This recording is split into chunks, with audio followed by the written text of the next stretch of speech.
蓝忘机看着魏无羡一副快憋出毛病的模样，俯身关心道：怎么了？魏无羡沉默一阵，费力思索一番，故作正经道：你生的气。蓝忘机扶额，所谓关心则乱，方才还是险些被骗去了，正了正神色，问道：我为何要生气？魏无羡猛地坐起，拽着面前雪白雪白的衣袖，便开始撒娇：哎呀，你就气一气嘛。须臾又试探道：小古板。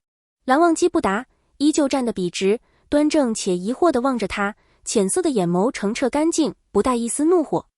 魏无羡脱力一般摊回：算了算了，还是以前的小古板好玩一点，不如你陪我去莲花坞吧，看江澄生气也挺好玩的。随后心里默默念了句：不过还是没有小古板好玩就是了。蓝忘机面色微差地转过身去。魏无羡突然感到有些好笑，在云深不知处休养了几日，加上生病，都快将他憋坏了，蔫了许久，此刻却突然有了精神。魏无羡四肢并用地爬起来，凑到蓝忘机面前去撩他：怎么了，蓝湛，你生气了？两人凑得极近，平日看着明明差不多身量，如此面对面望着便有些差距了。蓝忘机微微垂手盯着他看，世家公子排名第2的脸果真是名不虚传。魏无羡调戏小姑娘时没脸没皮，此刻却两颊发烫，他心虚地抬手摸摸自己的脸。蓝忘机却收回视线，绕过他便往前走，脚步听着比以往沉重，像是赌气一般，故意地往下踩，又碍于家教礼数尽力收着，唯一泄露出的那么点痕迹落到魏无羡眼中，怎么看怎么可爱。与冷静自持的韩光君天差地别，有点像是当年玄武洞中默默流泪的少年。以往小古板的影子回来了，魏无羡笑着追过去：哎，怎么了？这是我们雅正端方的韩光君是有小脾气了，怎么跟个受气的小媳妇似的？好像老奶奶哄孩子的语气。蓝忘机面色愈发不善，魏无羡却看得愈发乐呵，他似乎知道如何激怒蓝忘机了。不说，那我先回去了。说罢抬脚便走，利落无比，丝毫没有拖泥带水。结果进士大门还未出，便被蓝忘机轻轻拉住了衣角。魏无羡悄悄勾起唇角，总觉得自己发现了某些蓝忘机揣了很久的小秘密。再转过头来，已经是满脸的迷茫。还有事吗？蓝忘机忍了忍，问道：为何要走？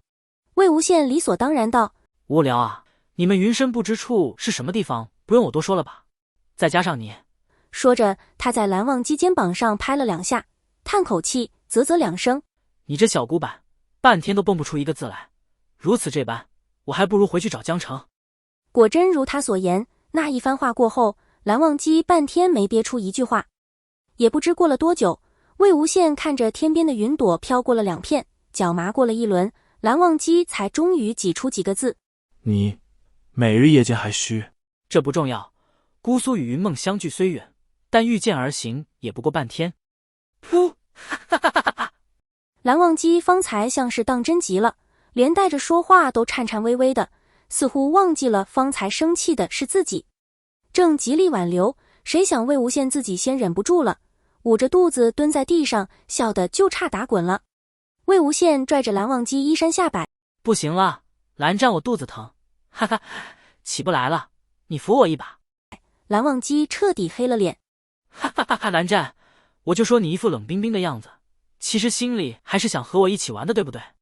蓝忘机不语：哎，我为某人的魅力果真名不虚传，世家子弟们每个人都喜欢我，连你韩光君、蓝忘机、蓝湛都不例外。怎么样，喜不喜欢我？蓝忘机深吸一口气，闭眼道：喜欢。嘿嘿嘿，我就说嘛。魏无羡自作聪明的兀自傻笑，而后呆住了。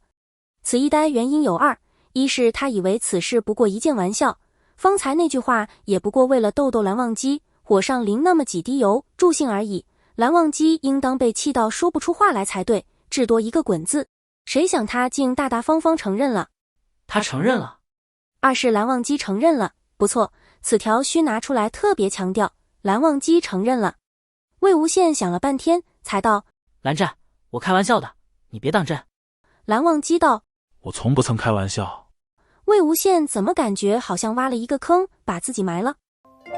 据某巡逻弟子回忆，那日天气正好，空中偶有几片浮云飘过，云深不知处的山间又添了几抹艳红，寂静清冷的亭台楼阁热闹了几分。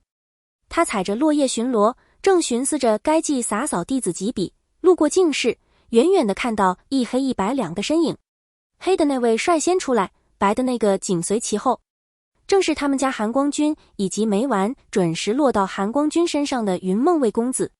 看着像是魏公子要走，韩光君正极力挽留。这巡逻弟子心中虽然好奇，但家规并不允许做出偷听墙角这等事，于是默念着雅正集走远了。待到第二圈巡逻，韩光君与魏无羡依旧立在净室门口。修行之人耳力甚佳，然而从两人远远出现在视线内，到他脖子快扭歪了，两人消失在视线中，半点声音也没有。再过不久，他人还尚未走远，只听一阵笑声毫无顾忌地在身后爆开。巡逻弟子摇头叹息，罢了罢了，相遇是缘，错过也是缘。天不让他窥得其中玄机，定是有他的道理的。如此想着，他仿佛已经进入四大皆空的状态，有种佛法无边、无人能敌的诡异错觉，照着既定路线渐渐远去了。巡逻弟子第三次路过净室时，两个身影已消失不见。净室大门紧闭，万籁俱寂，似乎设了结界，其中内容半分也窥探不来。哎，巡逻弟子一声长叹，完成了今日巡逻任务，却好像怅然若失。魏无羡离开莲花坞后便再未回来过，如此说来也不算准确，偶尔还是会回门来看一看，小住几日的。是的，回门，他们莲花坞把好好的一大小伙子嫁出去了。江澄想想就觉得憋屈，当初不过是嫌麻烦，便把魏无羡送去了姑苏那边，谁想蓝忘机表面上一副正人君子的模样，纯洁无比的蓝是白菜，杏儿切开来却是黑的。蓝二也不知道用了什么法术，不过短短2-3个月的时间，魏无羡人就跟着跑了。江澄现在一想当初俩人来霍霍他的模样，就脑瓜子嗡嗡的。想当初满山翠绿缀着星星点点浅红的时候，将陈情送去，漫天飘雪的隆冬，人却还没回来，莲花坞这边便有些急了。江澄想不明白，瞧着魏无羡那症状，不过区区一小法术而已，3个多来月还未解决，这不大符合魏无羡的办事效率啊。眼看着快过年了，江厌离修书一封，可算把这个在外面玩疯了的弟弟请回来了。与之一同回来的还有韩光君、蓝忘机。江厌离颇有些担心，问道：阿羡，你们那术可是还未解开？魏无羡表面上略微失望的点头，实则这几月压根就没想过此事。江厌离失落，又为弟弟着急，眼泪都快出来了。那可如何是好？师姐也帮不上什么忙。魏无羡忙上前安慰：不过师姐放心，我想出来一个办法，可应对此术，一劳永逸。江澄凭直觉认定魏无羡嘴里说不出什么好话，警惕道：如何解决？魏无羡道：往后余生我都与蓝湛同船渡共枕眠不就好了？听得鸡皮疙瘩直往外冒的江澄啊，明显发现不对劲的江厌离，哦，弟比姐先嫁，闻所未闻。江澄咬牙切齿：你们俩怎么搞到一起的？魏无羡答：青梅竹马，两小无猜，情投意合，顺理成章便在一起了。一共就求学那3个月，算个屁竹马。作为魏无羡正经竹马的江澄觉得他非常欠揍。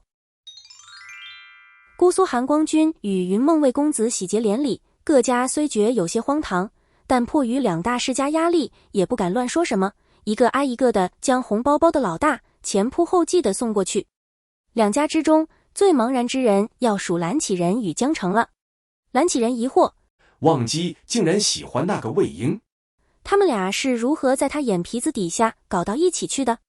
江澄也疑惑，魏无羡竟然看上那个蓝二了，他们俩是如何在他看不到的地方搞到一起去的？婚礼那日热闹非凡，云深不知处各个子弟也暂且忘掉家规，玩得尽兴。藏书阁刚刚成长的兰花树下摆了一张小桌，桌边围了一群人，一栏是子弟肆无忌惮地违反着家规。这韩光君与魏公子的故事，还要从那个秋日的午后说起。偷跑出来透气的魏无羡偶然路过，申伯望了几眼，听过一会儿，点点头走了。当晚魏无羡在蓝忘机身旁咬耳朵，蓝湛，你们家？不对，是我们家。我们家有一弟子，我瞧着有说书天赋，